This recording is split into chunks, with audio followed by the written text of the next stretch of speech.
yurtdoshlar, bugun biz sizlarga navbatdagi katta yo'l yangiliklaridan emas, haqiqiy katta bir insonning savob yo'li haqida suhbatlashamiz. Bu yo'l oddiy yo'l emas. Bu yo'l niyat, savob hamda halollik bilan toshdek yotqizilgan manzildir.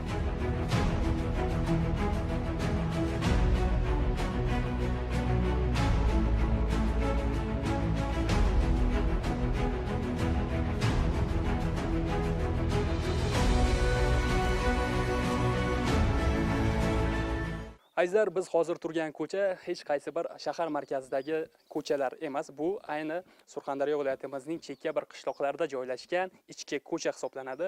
Bu ko'cha kechagina juda ham abgor holatda edi. Bu ko'chadan o'tuvchi yosh bormi, keksa bormi, ishga va o'qishga boruvchi insonlar bormi, bu ko'chadan o'tishga qiynalishardi. Bu ko'chadan o'tuvchi insonlarga katta sabr kerak bo'lardi. Hozir esa ushbu ko'chaning holatini ko'rsangiz juda ham chiroyli asfalt yotqizilgan. Bundan keyin esa bu ko'chadan o'tuvchi barcha insonlar ushbu asfaltni yotqizgan insonga minnatdorchilik bildirishadi. Bu inson kim deysizmi? 96 yoshga kirgan keksa bobo hisoblanadi. Bu bobo haj safariga yig'ib kelayotgan pullarini o'z niyatidan ko'ra mana shu xalqni ancha yillardan beri qiynab kelayotgan yo'l muammosini hal etish uchun sarfladi. Bu esa barcha mana shu qishloq aholisiga, mana shu ko'chadan o'tuvchi aholiga juda ham qulaylik keltirdi. Muqaddas haj amallarini bajarish ko'pchilikning orzusi.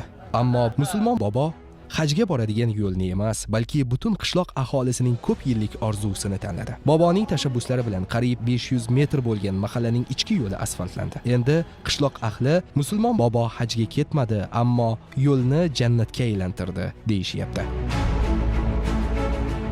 Ko'chalarimiz mana shu asfalt bo'lishidan oldin yurib bo'lmas edi. Ikkita uchta qishloqda yoshlar maktabga qatnaydi, yo boshqa joydan kelgan mashinalar qatnaydi. Shu talabga javob bermas edi. Bu bobo davlatdan ham yordam so'ramay, mahalladan ham yordam so'ramay, o'z yo'llaridan pul yig'ib, mana shu ko'chani asfalt qildilar. Hozir mahallamiz eshitganlar, o'tadiganlar hammasi minnatdor, boboni haqlariga duo qilishyapti. Shu bobo mahallamizda eng kam ta'minlangan oilalarga bir yilda 2 marta yordam qilib turadi. To'ylar o'tkazib berib turadilar. Muhtoj joylari yo'q. Urush ortdi, veterani. Yoshlarimiz bormi? Shu bobomizdan o'rnak olsalar arziydi. Musulmon boboning aytishicha, asl savob odamlar ishini yengillashtirishda. Uning niyatini qarangki, o'zim bora olmasam ham, balki shu yo'ldan biror bir hajga ketayotgan odam o'tar, deydi.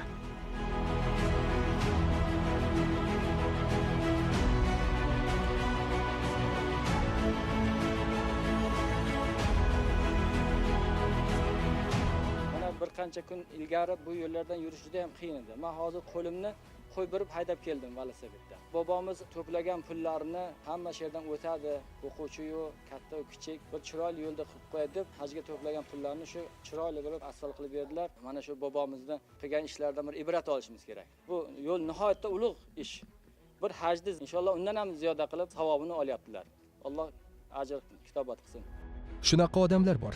Ularning bir yo'lga sarflagan puli boshqalarning hayotiga yo'l ochib beradi. Haj safarini orzu qilgan, lekin savobni yaqinidagi o'z manzilidan boshlagan musulmon bobo ko'pchilikka o'rnak. Dasturimizni kuzatishda davom eting, balki keyingi safar siz yashayotgan ko'chada ham mana shunday insonlarning safi kengayganidan xabardor bo'larsiz.